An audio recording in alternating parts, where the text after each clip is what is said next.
There was a season in my life where doing more felt like the way forward. I was checking off the to-do list, chasing goal after goal, and still feeling like I was falling short. That's the weight of hustle culture. The belief that constant effort is the only path to success. But what if that pace is actually pulling us away from the life God is calling us to live? Today, I'm opening up about the shift that happened when I finally slowed down, reevaluated my pace, and made some countercultural decisions in my business.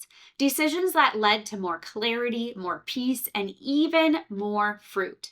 If you've been running hard and wondering if there's a better way, then stick with me here. This past June, I took a trip to London, and I did something that for me felt pretty radical. I left my laptop at home. No work, no just-in-case backup plans. The only way to reach me was by phone, and only a few people have that number. What I found was space. I wasn't constantly reaching for my inbox or trying to squeeze productivity in every moment. I was simply present.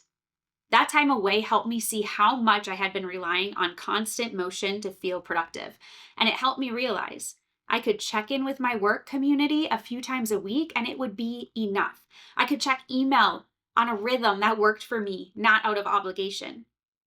That trip became a turning point. I got to spend time with my oldest before we send him off to college. We got to spend time with our exchange student that we had here in the States in 2019 to 2020. We got to see the sights, and I did it all unplugged. It was a reset I didn't know I needed, and it showed me what new boundaries could look like moving forward. Now, another shift happened when I decided to leave social media marketing behind. Now, that decision was a couple years ago, and that decision didn't come overnight, and it definitely wasn't easy. But it was necessary. I had reached a point where showing up on socials no longer felt purposeful. It felt pressured. I found myself posting out of expectation, not out of connection. So I stepped away.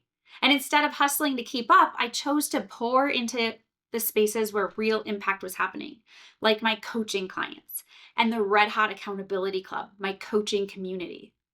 Letting go of social media was less about business strategy and more about honoring my values, simplicity, presence, and trust in God's provision. Plus, God asked me to, so I needed to be obedient to his leading. Now, ambition gets a bad rap in faith circles sometimes, but it's not the ambition that's the problem. It's what drives it. When my ambition is rooted in striving, proving, or trying to keep up, it always leads to burnout. And I have been in burnout way too many times. But when it's rooted in obedience and aligned with God's direction, it becomes something life-giving. So for me, that shift has looked like praying over every goal before I commit. Asking hard questions like, is this something I want? Or is this something God is calling me to build? Healthy ambition doesn't rush. It listens. It waits for clarity. And it trusts that we don't have to hustle our way into outcomes. God does the establishing. One of the boundaries I set that initially felt really uncomfortable when it came to doing less was closing the laptop in the evenings. It sounds simple, but for someone who thrives on productivity and structure, it felt counterproductive at first. I had to resist the urge to just check one more thing, write one more email, finish one more task. But you know what? The more I honor that boundary, the more I notice the benefits. I have more mental clarity. I'm more present with my family. I even started sleeping a little better. Well, that's all relative, but we won't go there. And the surprising part? I'm not falling behind. I'm actually gaining ground in the areas that matter most. That's what I was afraid of, was falling behind. Not being able to do all the opportunities that I thought I needed to do to grow. Slowing down can open more doors. It's easy to believe that faster is better, that progress has to be constant or it doesn't count. I've been there. I've believed that. But I've seen time and again that slowing down can actually bring the results we're chasing. However, this journey out of hustle culture isn't a one-time decision. It's a continual practice of choosing alignment over activity.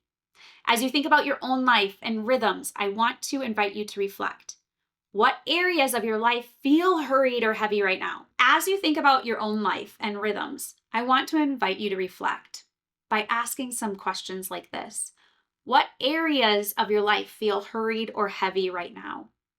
Where might God be asking you to release control and trust Him with the outcome? What's one boundary you could set this week that would create more space for peace? Take some time to pray through these questions. Write them down. Ask the Lord to help you lead with intention, not intensity. Isn't that awesome? Leading with intention, not intensity. Here's what I'm learning, friends. The more I slow down, the more clearly I hear from God. The more I honor my limits, the more capacity I have for the things that truly matter. Letting go of hustle doesn't mean letting go of your goals. Nope, that's not true. It means pursuing them with God instead of apart from Him. So this week, take one intentional step for me. Identify a boundary to protect or a rhythm to slow down, and trust that God meets you in the margin, not just in the momentum. Proverbs 16:3 says, "Commit your work to the Lord, and your plans will be established." And if you're ready to walk this out with a supportive community, come join us inside the Red Hat Accountability Club. You don't have to do this alone. We're better together. Go check it out at redhatmindset.com/RHA. And until next time, in all things I pray, friend, you just run your race. I believe in you.